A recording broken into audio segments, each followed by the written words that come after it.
Good morning, everyone. Thank you for joining us for the Spiritist Talk series promoted by the United States Spiritist Federation on Saturday mornings at 11 a.m. East Coast time. The U.S. Spiritist Federation is committed to presenting Spiritism to everyone. Please support our efforts with a donation at www.spiritist.us or by scanning the QR code on screen. As a reminder, the U.S. Spiritist Federation has released a weekly virtual course called Initiation into Spiritism every Sunday morning at 10 a.m. East Coast time.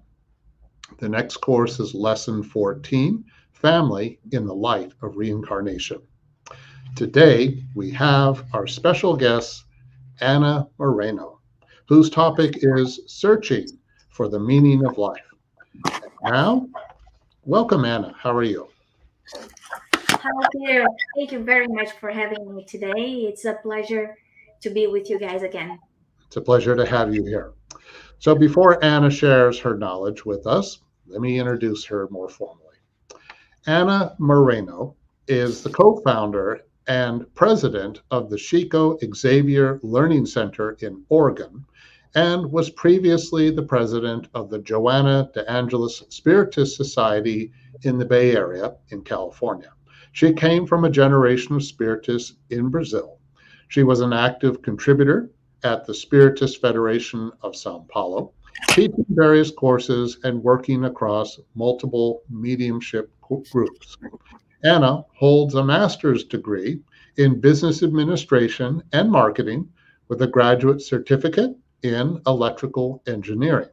She currently lives in beautiful Portland, Oregon. Thank you for being here, Anna. Thank you for the introductions. Okay, so remember, everybody, please send in your questions because we will be open for a question and answer session after her talk. Okay, Anna, it's all yours. So when I was thinking about the theme that we wanted to talk today, I, among all the things that the spiritists have taught us, with COVID hitting us 2 years ago, and mental health being a crisis and a subject that each one of us is really into these days, not only for adults but also with our children, I decided to go with this theme of searching for the meaning of life. This is something that each one of us have been asking, why I'm here, what's going on in this planet these days, that we feel like we are losing control of our reality. So what I would like to do this morning is basically step back and take a deep breath, thinking, okay, what we are doing, why all these different things have been hitting us from all sides.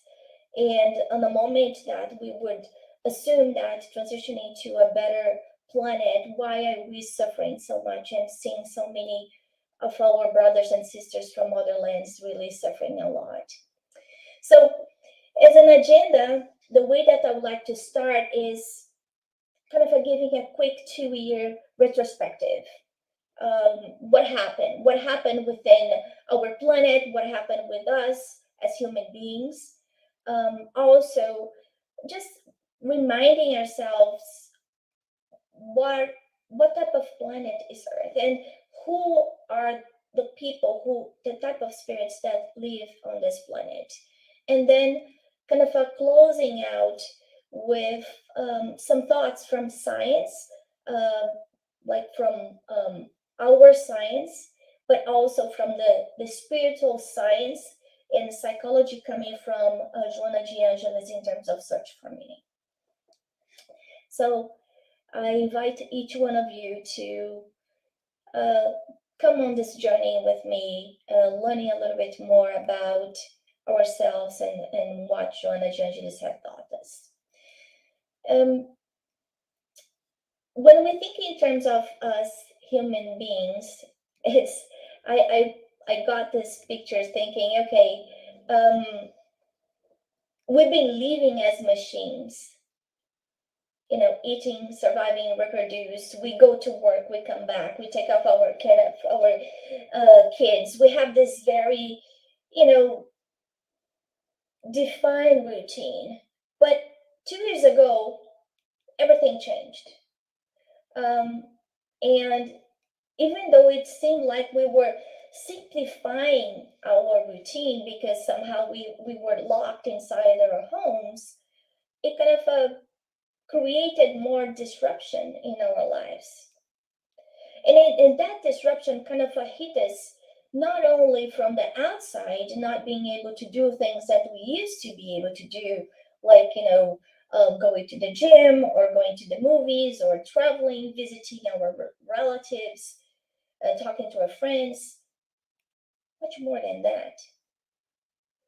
It creates a lot of discussions about mental health and mindfulness and soulfulness and life purpose and what is quality of life and why I'm not happy, why I'm doing all this stuff, what is it for? We had to encounter with our families. We had to look at the mirror and see who we really are. So in 2 years, as described on Divaldo's book, we were on the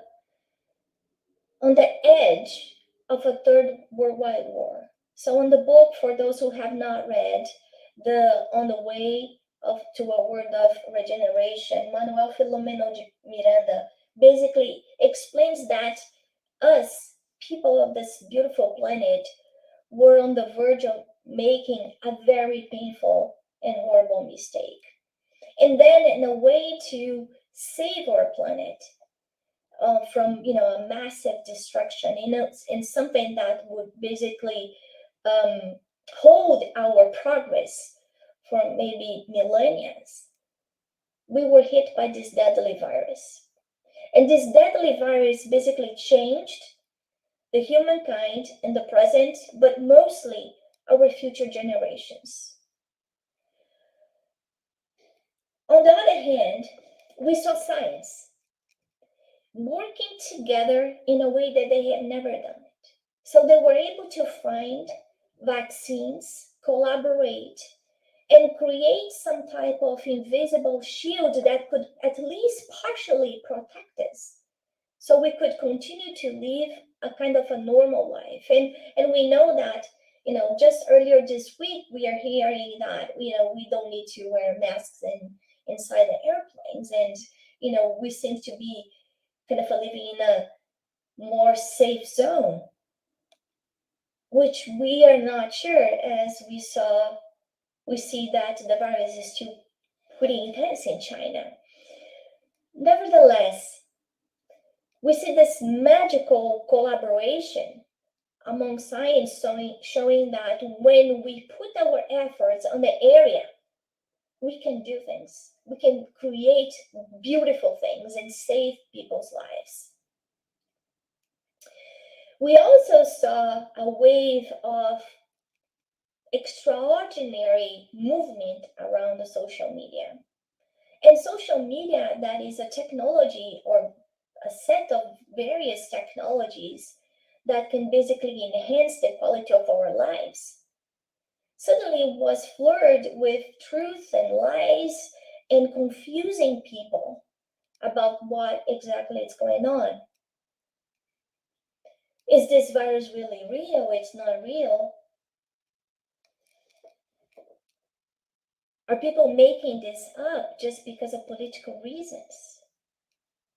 So considerations that are really mind-boggling, thinking that people are dying, that the situation has been as dramatic as it gets for a generation like myself on my 50s, that I have never seen anything like that.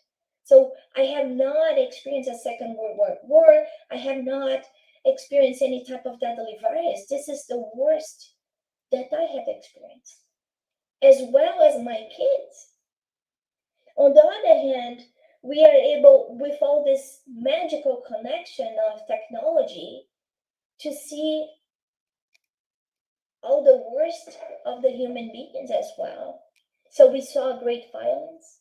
We saw lots of racism. We were able to bring to inside of our house a level of violence that we didn't know that existed.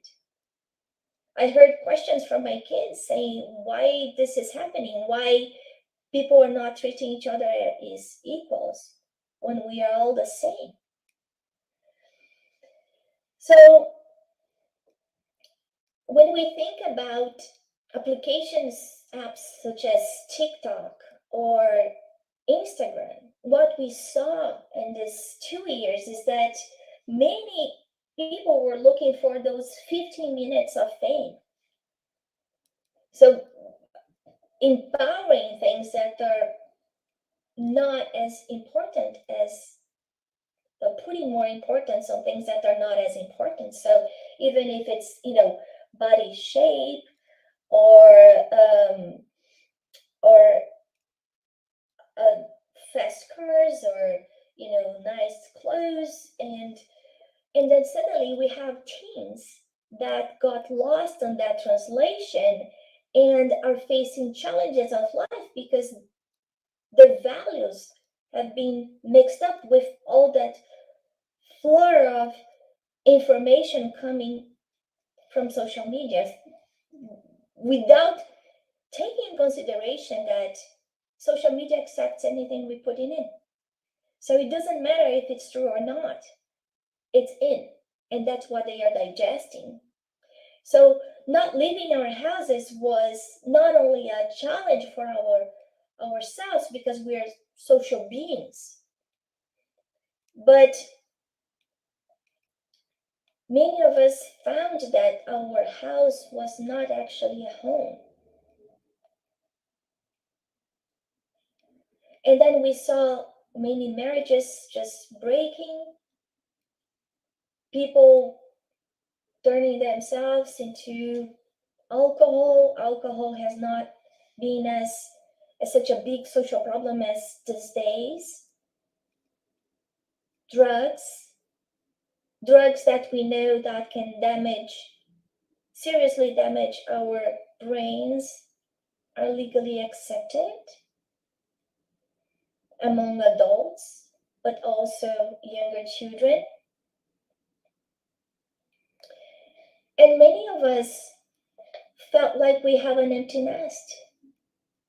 So we have a family that is a portrait family, but it's a family that does not provide comfort, love, warmth, and we do not have where to go. We didn't have where to go. We couldn't run. We couldn't run to the airplanes, to work, to find unnecessary trips that we probably filled our calendars with. We couldn't flee into our workspaces, our offices, and book our calendars with dinners and breakfasts with people. We had to stay. And then when we think about God and the means that He uses us to teach important things, what comes to my mind is that we were set to basically sit and think. That thinking space that we usually put our kids in. That was the invitation for each one of us. We also got an invitation to find a boundary between work and life. Everybody talks about work and life balance. Is that balance really real? When we start meetings at 6 a.m. at home, and those meetings continue to end at 6 p.m., 7 p.m., what about our kids? Our relationships? Our spouse? How are they filling up their lives? Nurturing their hearts?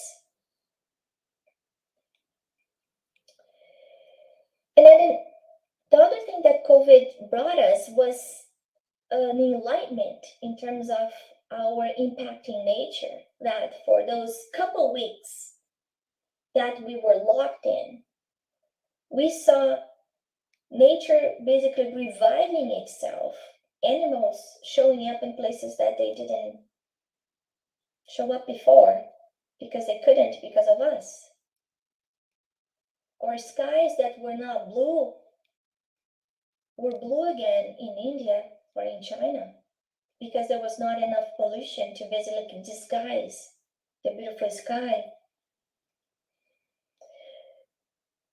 So the message here is that in 2 years, we had the opportunity to see how interconnected we are.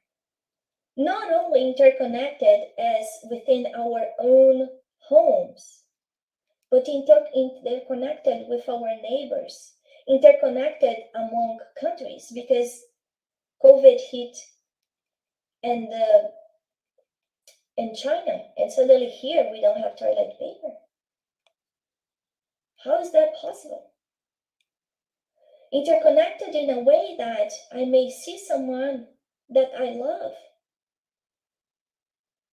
and I may share a deadly virus and hurt someone that I didn't want to. Interconnected in a way that the way that I treat nature, I treat the animals, is impacting the whole ecosystem. So we learned that we are all one. And I keep thinking about that U2 song. There's no separation among us. And when I say that, there's no separation among us incarnated and disincarnated, and in spirits too. There's no separation among us and nature. There's no separation among us and animals. And until we learn that there's no separation even between us and God, we will continue to go on the wrong direction. With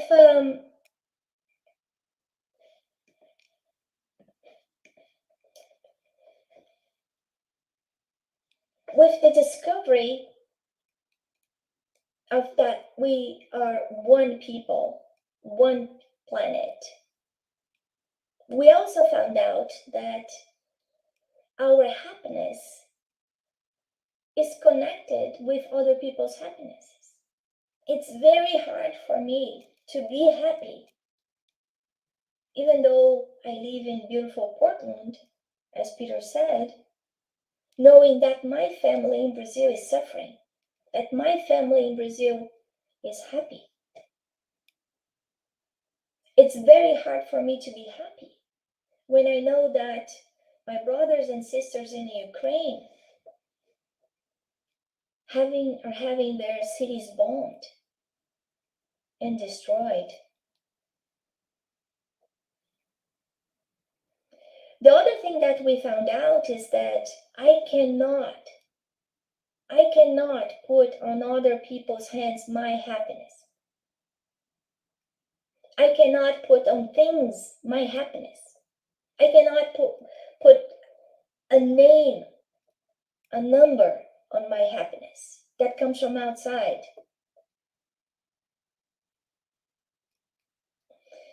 The only person who is able to create happiness or unhappiness for me is myself. All the advertisement that I see, that I need this car, this house, this job, this purse, this body, this family, this dog. Not true. And if we try to convince ourselves that without that we're not going to be happy, even in the moment that we conquer that, we'll continue to be unhappy. How to explain that? How is that even possible? We have so many ways that we can go.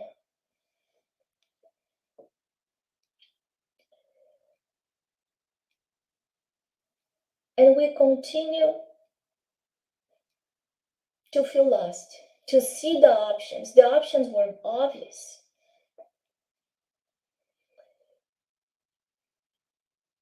During these 2 years, the criteria of what was good and bad, the criteria of who was important for us in terms of family, friends, was based on the value that they bring to us, the peace of mind. Because we were not able to jump on planes, visit beautiful beaches. We were relying on that inner circle of people that really cared about us, and we care about them. That we felt that we could exchange love, trust, our deepest secrets. And that level of relationship that really gave us a lot in terms of meaning of life. I bet that many of you, many of us, during these past 2 years have dreamed the amount of friends, their priorities, what we do. Some of us have changed completely our routines in terms of diets, in terms of friendships, the way that we spend our time, the books we read, the way that we approach life. Why? Because some of us have realized that trying to be happy, doing things that make us unhappy, didn't have a future. That fulfilling our lives with empty relationships didn't add any value. That spending money on things that were not that important didn't make us happy.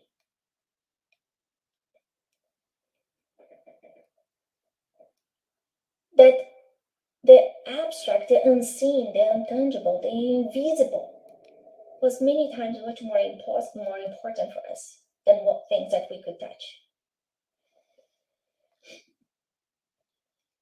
I come from the Bay Area, and one of the things that we realized after we moved to Portland, and we moved to Portland because of our jobs, was that the quality of life, and we left the Bay Area 5 years ago, was really diminishing since we moved to the States 20 years ago, also because of our jobs. And it didn't seem to have an end. I mean, you work. The pace, the technology pace, it's enchanting. I mean, I love technology. It's engaging, it's challenging, but it's very intense and stressful too. And then we moved to Portland, and we realized that there is a different pace of doing things. There's a different way of looking at the nature and enjoying the nature. And with COVID, there was a second wave, which was that, how am I using my hours? Is my work fulfilling? Life is so short and fragile. Is this the place that I want to be? And people who continue to work as crazy as they used to, running the midnight oil, not having boundaries, not taking care of their health, worrying much more about the deliverables from their jobs instead of their own health, we're getting burnout. And interesting enough, in a country full of opportunities and full of very specialized labor, we now have lots of jobs and not enough people to fulfill them. From hostess in restaurants and to high-skilled engineers. How do you explain that? Why? It wasn't wasn't like that before. It's not like, people just disappeared and then there are no more people to fulfill. No. Why? Because many of us took a time to think, is this really what's important for me? I've been working on this for 15 years, 20 years, 30 years. Is this making me happy? Is this meaningful? Is this the life that I wanted? Because we grew up with some guidelines, some beliefs that we earned from inherited from our parents in terms of, you need to do this, you need to do that, you need to achieve this to be successful and to be happy. And then we get old and we think, is this really what makes me happy? Or this was my parents' dreams, what they wanted? Is this what I wanted?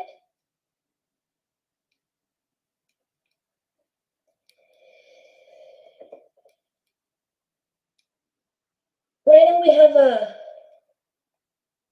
a world that a large part of the people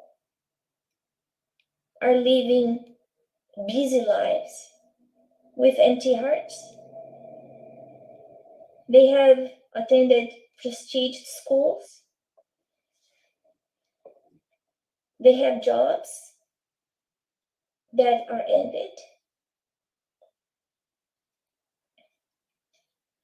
But that they are not happy.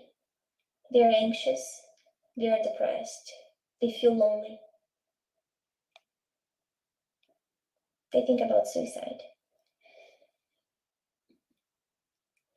So, Divaldo Franco with Joana de Angelis have worked in a series of books that is the psychological line from a spiritual perspective that Joana de Angelis has wrote. And Joana de Angelis, as we know, is the guide spirit for Divaldo Franco. Extremely knowledgeable on the human relationship. Her books are very profound, intense, and difficult to read. And there's this book that I'm not sure if there is a translation into English. It's called In Search for Truth. This is the book. And there are many of them that Joana de Angelis has dictated. This one I thought that was very timely for the moment that we are living right now. And interesting enough, this book was written in 2009, so way before COVID. But as always, Joana de Angelis is right on, as André Luiz was right on 6 years ago, talking about subjects that today are so current and important. So she says, in every period of crisis, indecision and loss of existential meaning of society, changes occur, some radical in relation to what has already been experienced, to what is known, in the form of a desire to be freed from previous castrating impositions. So we have had an opportunity to turn and evaluate our material beliefs, our span of attention, validate our feelings, our behaviors. We are now in a critical moment of our lives as eternal spirits. And I'm not talking about as Ana Moreno, as the human being, this incarnation. We are now in a moment that we can pay more attention to what choices we have made. What type of world do we live in? Why all of those things is happening right now? We have an opportunity that instead of just observing what is around us, also observe what happens outside, how that triggers our emotions, our feelings, our sense of happiness or unhappiness, fulfillment or emptiness. We can pay more attention to the messages that we generate within ourselves. We can take this as an opportunity to choose the direction that we want to move forward, the direction that we want this planet to move forward. When we go to the Spirit's book, and for those who are beginners on Spiritism, this is the first book that you probably want to read. Because in this book that talks about the philosophical aspect of the spiritual doctrine, Kardec basically covers questions that all of us have. And the answers are not given by Kardec. These answers are given by the spirits that are part of the team of superior spirits who work with Jesus. So in question number 100, Kardec talks about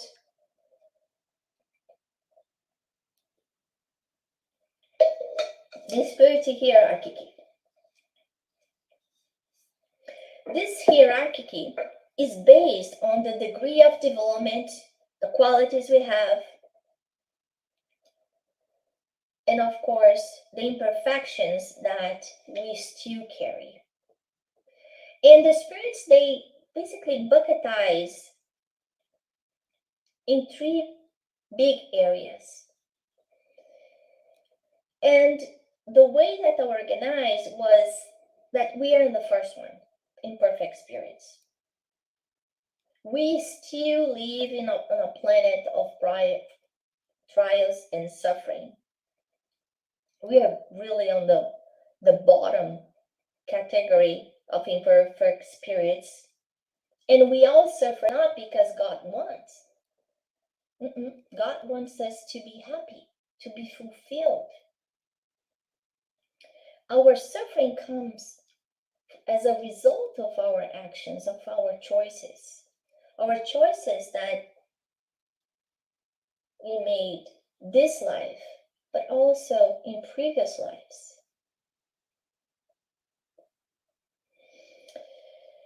With the aid of this classification, it's easy to determine who we are and why we live in a planet that is so poor in terms of morale, even though we know that science has developed so much. And usually that's how we see. We see science really growing faster ahead of the moral aspect.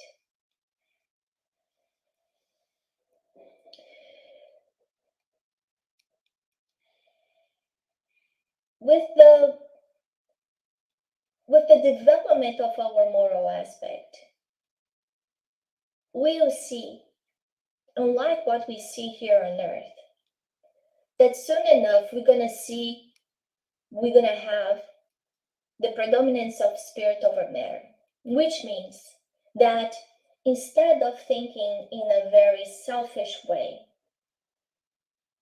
we'll be using more the pronoun we instead of I. And with that, we will be more concerned about doing the goodness for the group instead of just prioritizing my own needs. Until a point that we become pure spirits, which meaning we do not have any influence of matter whatsoever, which means that we do not make more mistakes, which means that we do not need to reincarnate, because the reincarnation happens as long as we need to repent, as long as we are making mistakes.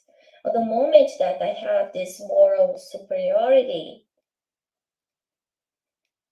and I don't make mistakes, I don't need to suffer anymore, because suffering is always a consequence of previous actions or ignorance.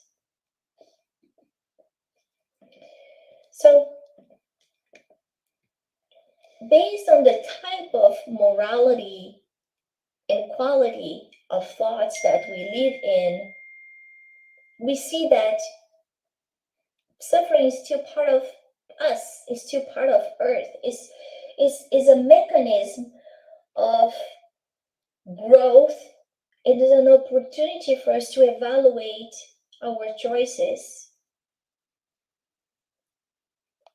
So as Jesus said 2,000 years ago, it's impossible to find happiness here on earth. It's impossible to find happiness on the material realm. That's why he said that my happiness comes from another place. My kingdom is not from this world. Because this is a world of suffering and pain. We are imperfect spirits still living in an imperfect world where there's pain and suffering. So this belief that we can be happy here, that we can be forever happy, all time happy, is a utopia. It's some type of,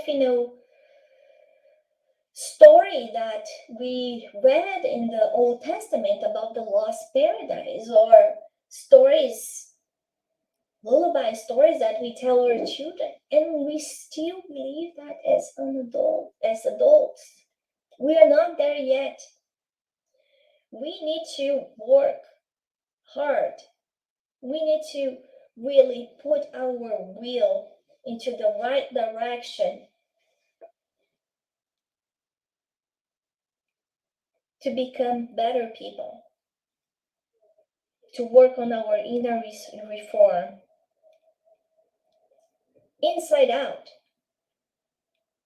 to find that happiness, because the happiness will come from our inner peace. And that inner peace comes from our actions. When we think in terms of the way that the humanity has developed, the evolution of humankind have experienced huge changes in form, in organs, on brains, intelligence, feelings. As animals, we had our instinct very developed, and that instinct was really critical to our conservation, to our defense, to our protection. But after we became human beings, reason and conscience, intelligence was added to that instinct. As we advanced, we also learned how to love, how to protect, how to care to others. Nevertheless, we still carry that instinct, and that instinct saves our lives so many times. It's still very important for our development and survival here on earth.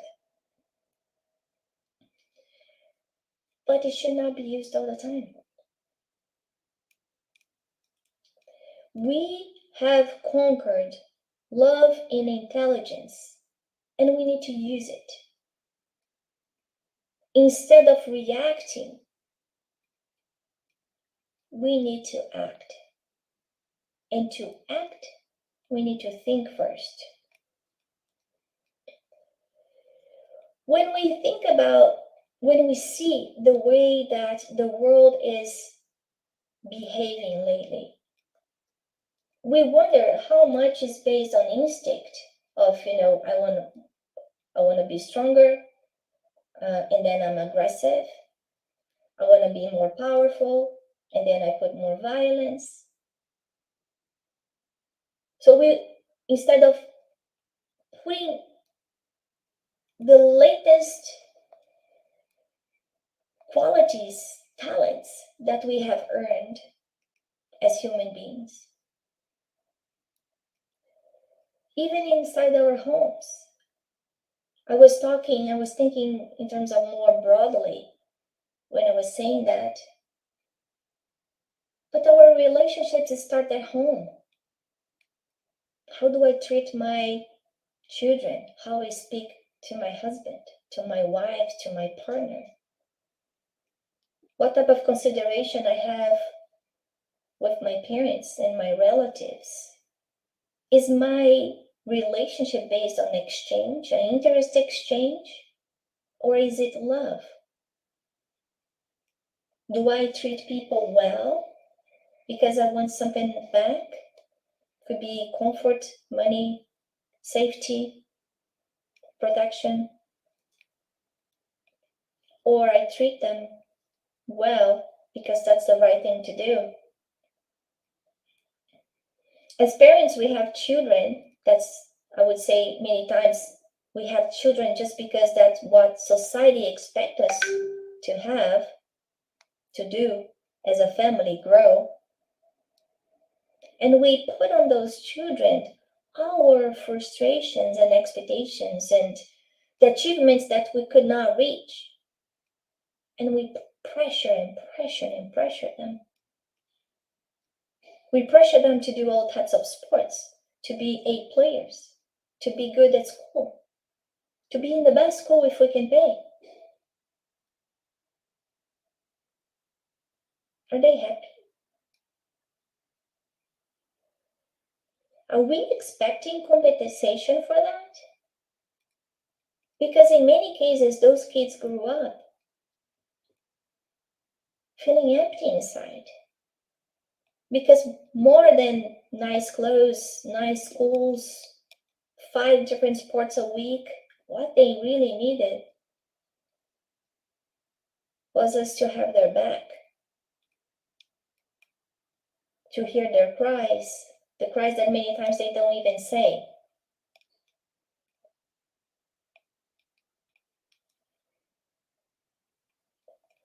What type of effort do we put in our careers?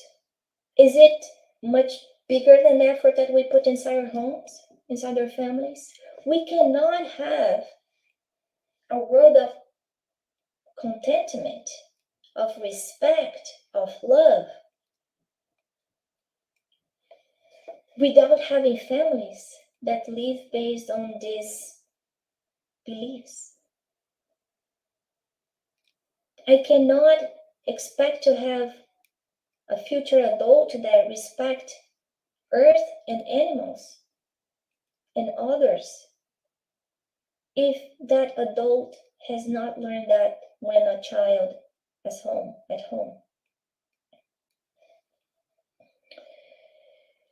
So we see after 2 years of COVID, kids 10, 12 years old committing suicide. Depressed, having to take drugs adult drugs, because they feel empty. They lost the connection with their friends at school, such important relationship. And they didn't find the support at home that they needed to give them that extra boost that they miss so much.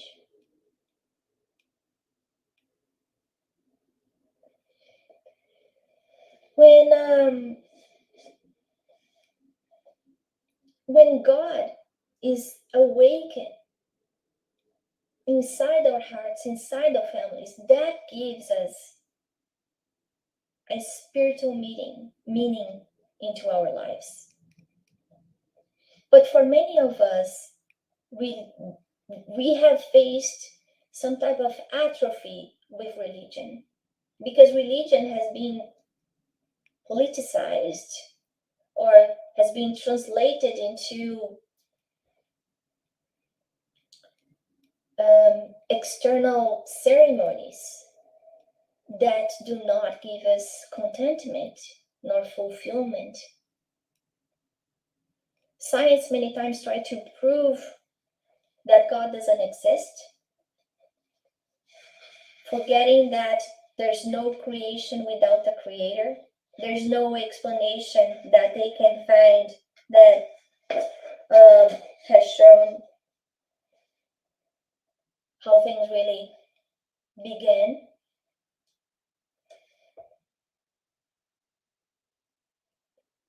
Even though the religions may have their mistakes because they are created by men, the aim of religion is really to connect us, the religare in Latin, between the creature and the Creator, who gives us a sense of protection, of meaning.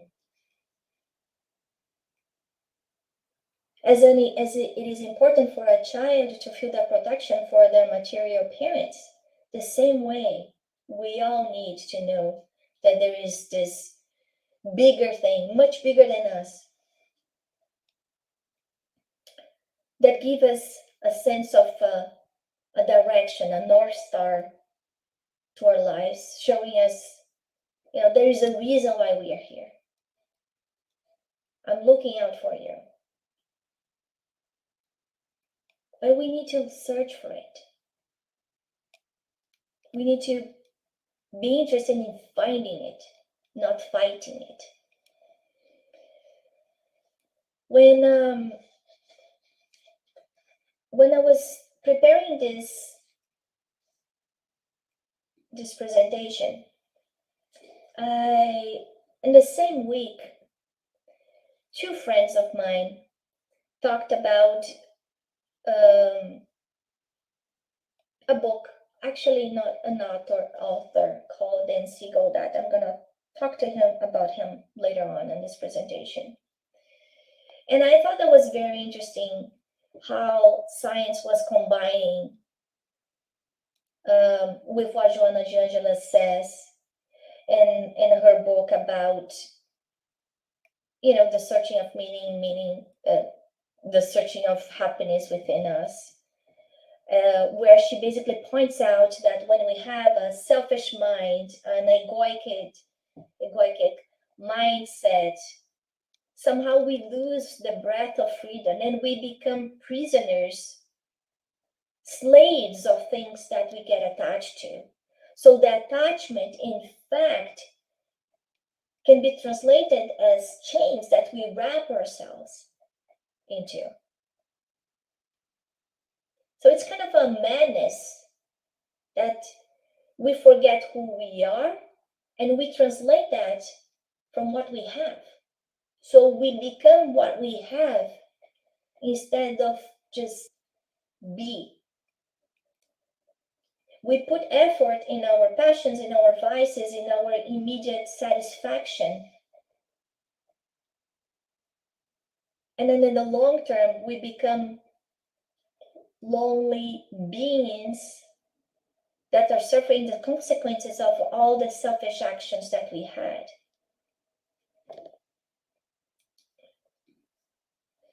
So, what are the assets? What are the real things?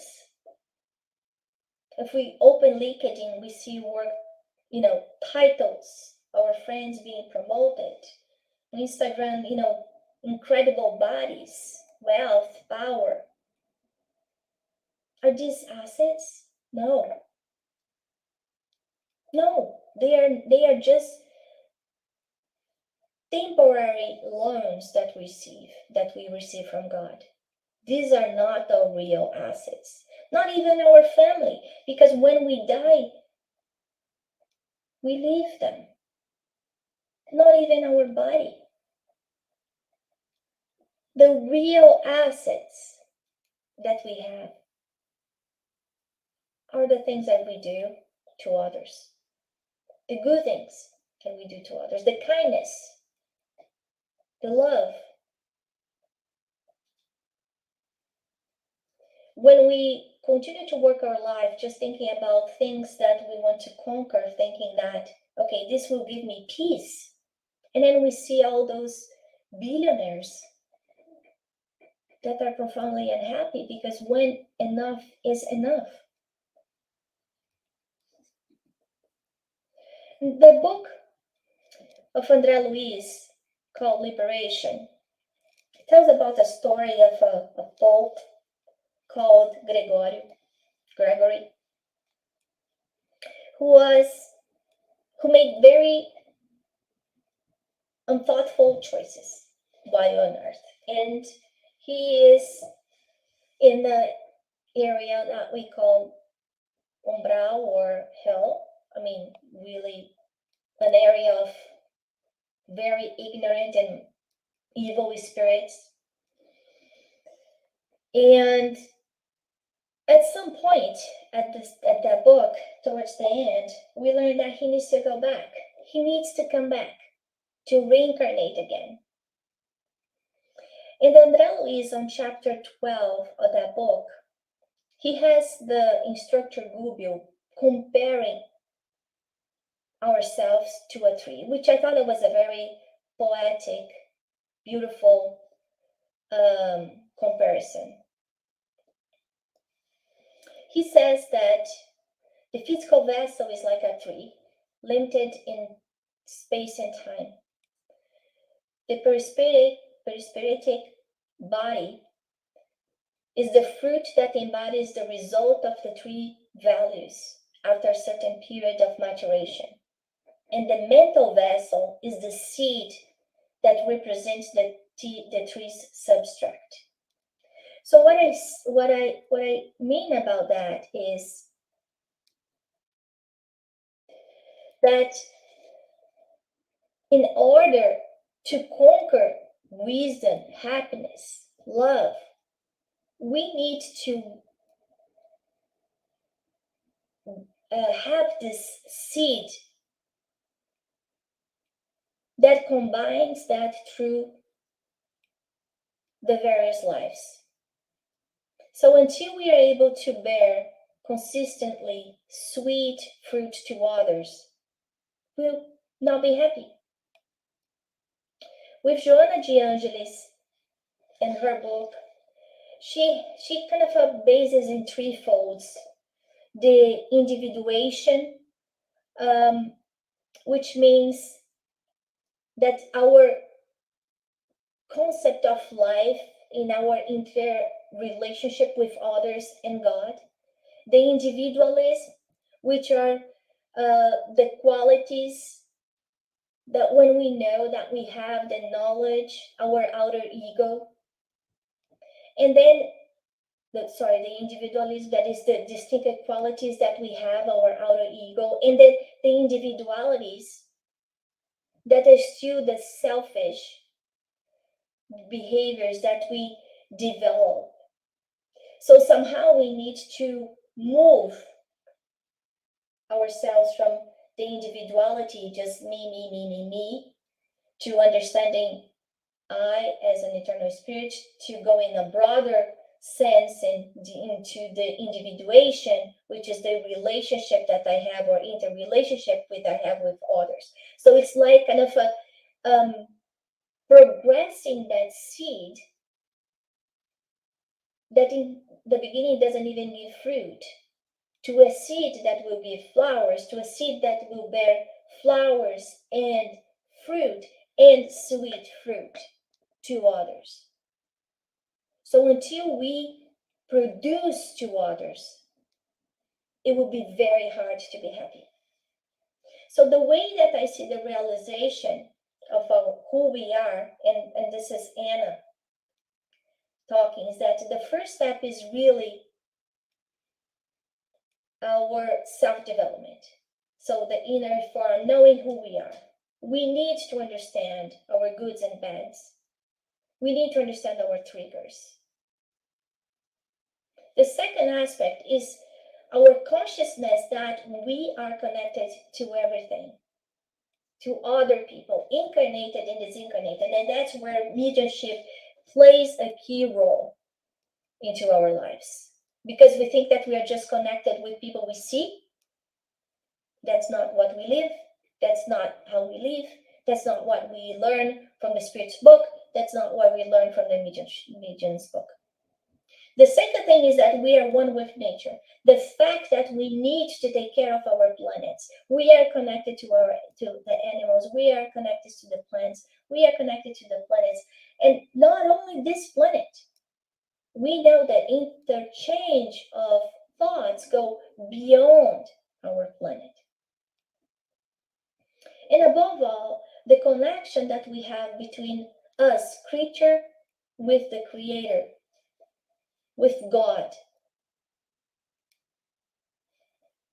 Until we are able to go that route, it's very hard to be happy, to find meaning. And the connection with others based on mediumship, that is an organic faculty. And this is very important to understand. All of us are mediums. There is no barrier between the physical and the spiritual realm. I can say I don't want that, but that doesn't mean that doesn't exist. The manifestation of an expression of the spirit is a reality in everyone's life. Of course, we can develop that faculty with practice. But we know from Kardec's books, saying that the interference that we receive from the spirit is much larger than any one of us can dream. We do have a duality of body, psyche, mind, matter, because we are immortal spirits. This is just an envelope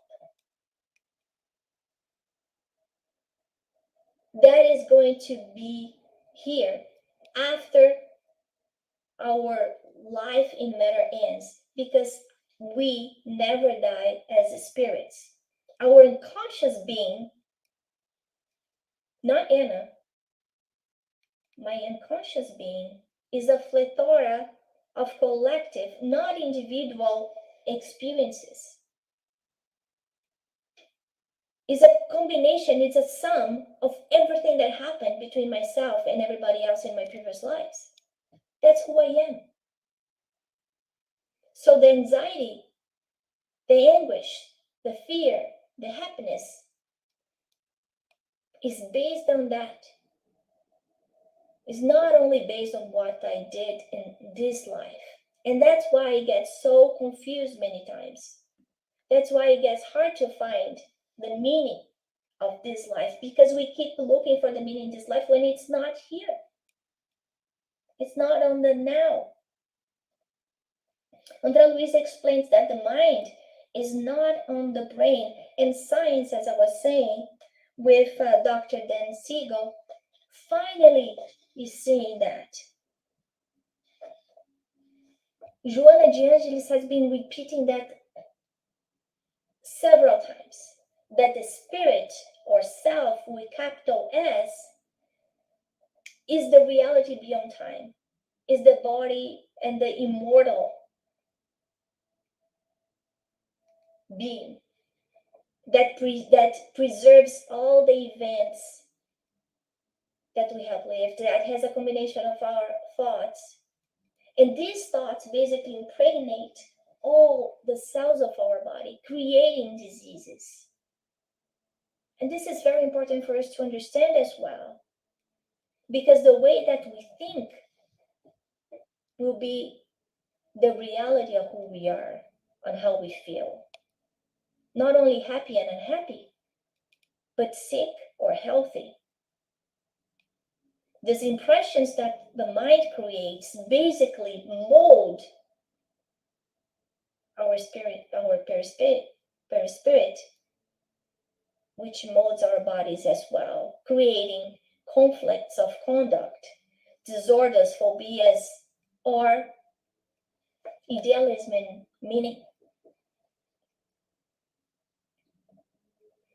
So with Joana de Angelis in the book, In Search for the Truth, on chapter 9, she talks about this importance of this getting inside She talks about meditation exercises, yoga practice, edifying readings, and then thinking about what we have learned, this connection with the Creator through prayer. This will dilute unhappy impressions. This will trigger good memories. This will open our hearts to our superconscious, and we will feel the love of our divine God.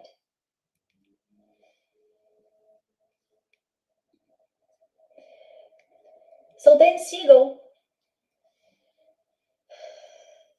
he created what he called the healthy mind platter. So what he did is something very simple, but very profound and easy to understand. He's a professor of the University of California, LA, and he's also a best-selling author. And he has been a neuroscientist and a psychiatrist for years. And the way that he approaches mind is that he understands that mind and brain are not the same thing. He understands that the brain is just the instrument, and the mind is the real pianist behind it. And his approach is that we do need to nurture our mind with 7 essential activities to create well-being. This is very important, because when we read this very simple 7 activities, many of us don't do half of them. And when we look at the books from André Luiz, the books that talk about brain, we see the same thing. These books from André Luiz were written 60 years ago. So the first thing that Dr. Dan Siegel says is about the focus time, which is when we look at our goal-oriented activities, how we connect the brain with those activities. Then the playtime, which is basically our creative, playful, and joyful time. Then the third thing, which is something that we lost a lot with COVID, that I think we are trying to relearn how to do, is the connect time, how we connect with people, how we take time to appreciate that connection with nature, how we integrate the brain in an interrelational way. And he talks about physical time, that science has been banging us on that, the importance of moving our bodies, walking, exercising in general. He talks about time in, which is basically the way that we reflect internally. The downtime, the non-focus, basically the relaxing time, the way that we leave our minds to wander a little bit so we can have our brain recharged. And sleep time. Our body needs a rest. And we know that during the sleep time is when our spirit basically leaves our body and is able to receive information and guidance in a more open way from the superior spirits. That's how we consolidate the learning. That's how we recover from all the different experience that we have here on Earth. And Dr. Siegel had another graphic that I thought that was very interesting, which is called the Wheel of Awareness. And he puts ourselves like Anna, like the eagle on the hub. And the central hub represents our awareness, knowing. And the round, the perimeter of the circumference is what we are aware of. So we can send a spoke out to the rim, which is the perimeter, and focus our attention to one point or many points. But this is a visual metaphor that shows how we integrate ourselves with the external world, and we can focus on areas that we want for how long we want. But when we choose to be an observer, we detach from the fact itself. And that is very helpful because it dilutes the stress, because it puts things under perspective. So we can be pulled out of the situation and make better decisions, reducing anxiety, reducing depression. So closing the puzzle here, it's part of life to suffer, to face pain, but we can decide how much we want to suffer. The pain that we live is just a consequence of our past actions. We cannot go back. We cannot change the past, but we have an opportunity to benefit from the learnings of today and grow. But how? If we take in consideration to live a life that has more balance, more harmony, we will be achieving this aspired happiness in our future. We can change the future by changing the way that we live the present. We do not control the future, we control the present. So whatever the psychological, physical, mental choices that I make today will result in a sum of experiences that I'm building for the future.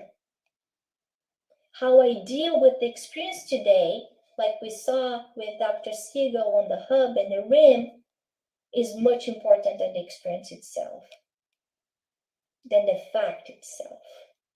The problem is not the problem is how I deal with the problem. So, as we work with our collective conscious, meaning our self with capital S, trying to understand what are the archetypes that I am bringing throughout these previous reincarnations, we can better live our lives. The first step is really to awake our self-awareness, and different people may have different tools to do that, but this is a change that is necessary for our moral growth. Without knowing our blind spots, we cannot change them. The second step is really unmasking our ignorance and diluting our shadow, as Joana de Angelis says so many times. So the more goodness we do, we dilute those errors from the past, and then we move forward to achieving the long, desired goal of happiness. If we continue to find excuses that I don't have time, my parents didn't teach me, I hate my dad because he did that, so we transfer responsibility that should be mine. So the errors of my parents, my family, my whoever, are their responsibility. I need to own my behaviors. I cannot be victim of the story that I came from.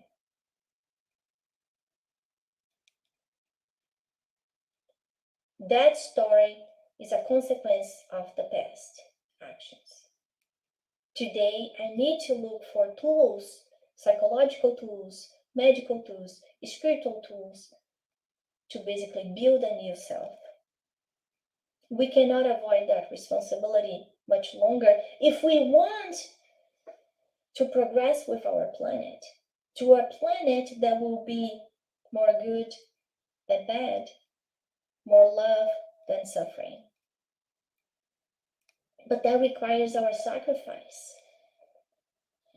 Joana de Angelis tells us that it's on us to make these choices around existential goals, working to achieve these goals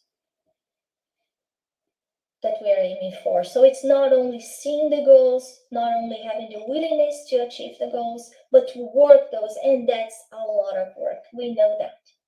But that's why we are here. We have the opportunity to apply the eternal values, what we're learning with the spirits is with the spiritism in our day-to-day lives, we have the opportunity to connect with others with love and kindness and build a more fulfilling life. Because the more we give, the more we receive.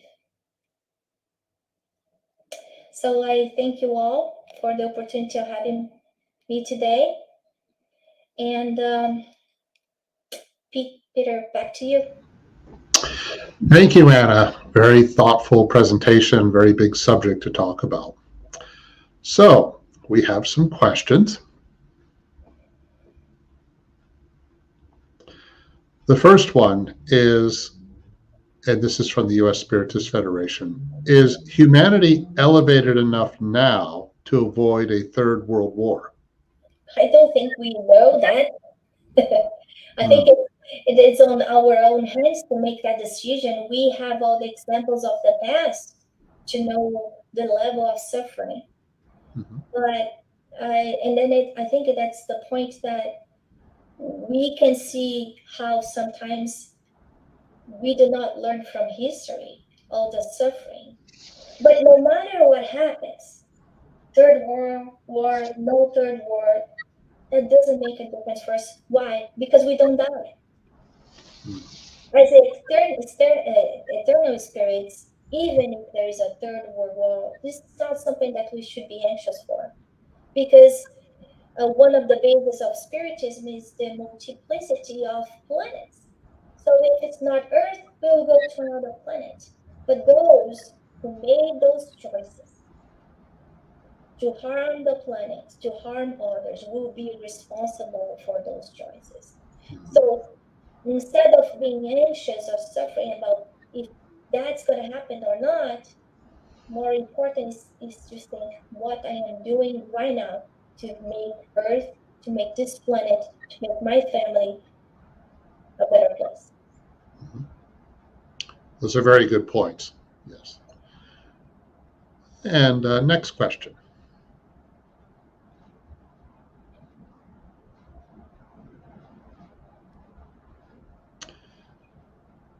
Is humanity, that's the same question. Okay, one moment.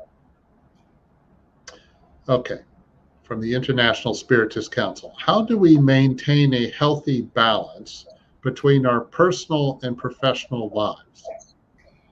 Yeah, and I think that some people were saying that now work is at their home. Yeah, and that's why I like so much the Mind Platter graphic that Dr. Dan Siegel created, because that gives us like a route, a graphic view of things that we should populate in our daily lives. We know that we all need to survive, that work is part of our responsibility, is one law, is one divine law, is to work, right? But there are other things that are important too. So setting that boundaries, disconnecting, and I would say mostly disconnecting from our kind of portable devices, because today we all have laptops and cell phones and smart watches that keep kind of pinging it. So we see a lot of examples of people saying, okay, turn off notifications, block your calendar, put your mental health appointments as important, at the same level as any other. So you need to see the doctor, you have a psychotherapist, you need to go to the gym, you need to walk your dog, you put half an hour to spend time with your son. So the same way that you address your schedule for your professional routines, address that to your personal lives too. Because it's very easy to be sucked up. And one thing that I've learned from my professional life, the hours in the day are never enough to finish. There will always be something left. So it's on us to define when enough is enough for the day, and then prioritize and balance our lives with what we've been living. We learned with Dr. Siegel, but also with Joana de Angelis and Sandra Luis on his books too. So we must always pay close attention to what we're doing. Because we are eternal spirits, And then if we keep living our lives just with the immediate needs as this being, as me, myself, as the ego, not the self, I can lose my entire incarnation, because I may have a wonderful professional life, but a broken marriage, or kids that lived with no parents. So when my main responsibility in this life, above all, for those who have families, is their families. Absolutely. Thank you. And next question. How can we see the glass half full when we are going through very difficult times on our personal life? Yeah, that's very difficult. When going back to Danzigo, I think kind of getting us out of the problem and observing it and asking ourselves, what's the benefit of this opportunity? What do I need to learn from it? From a difficult marriage, do I need to learn more patience? Do I need to learn more forgiveness?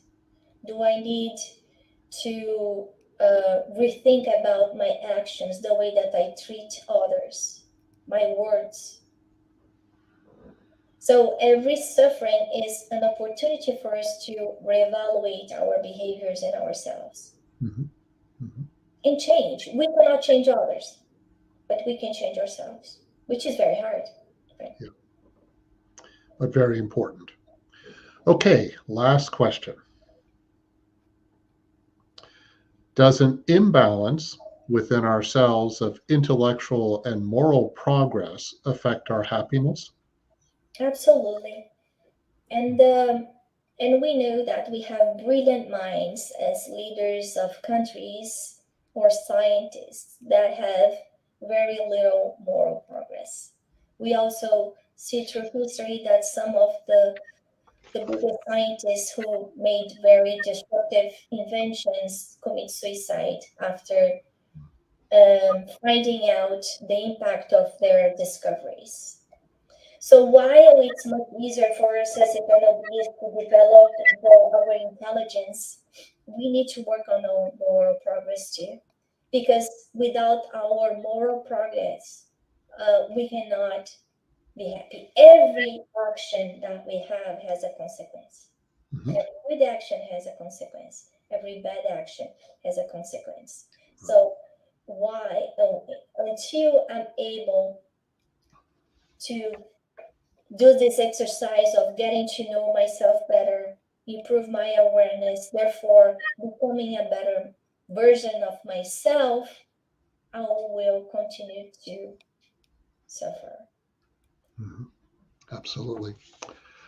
Okay, thanks, Anna. Thank you And so much. thank you. Yeah. And thank you, everyone who watched this live. And we thank all of you who have been following our weekly talks. And once again, thank you for supporting our efforts with a donation at our website, www.spiritist.us, or the QR code on screen. The U.S. Spiritist Federation does contribute by disseminating information on Spiritism in English, and there are publications that are being planned, and this always requires funds, so your support is greatly appreciated. Next Saturday, April 30th, we will have Marcelo Medeiros. The theme will be patience and tolerance. That's a big subject too. And now, before we end our live, Anna, can you please say a final prayer for us? Yes, absolutely. So let's take a deep breath, connecting with ourselves.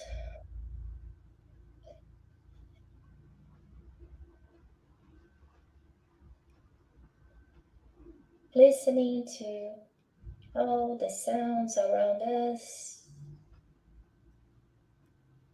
sensing the vibration, the peaceful vibration around us. the smells, connecting with our superior spirits that have guided this meeting,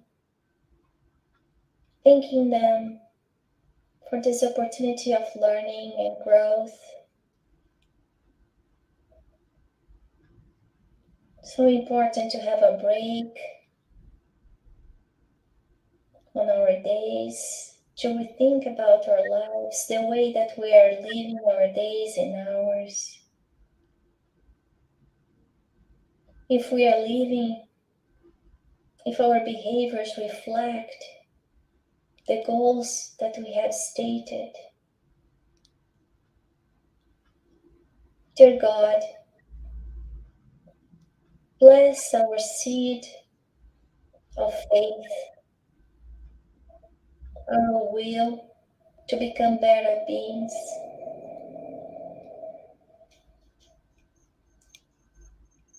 Protect the institution of the family, bringing parents and children together. May they love each other, respect each other. Protect those who suffer any type of suffering, physical, moral, spiritual, in all realms, all beings. Dear God, bring peace to our globe, our beautiful planet, our blue planet. May all the evolved spirits inspire the leaders of nations worldwide, support those peoples who suffer.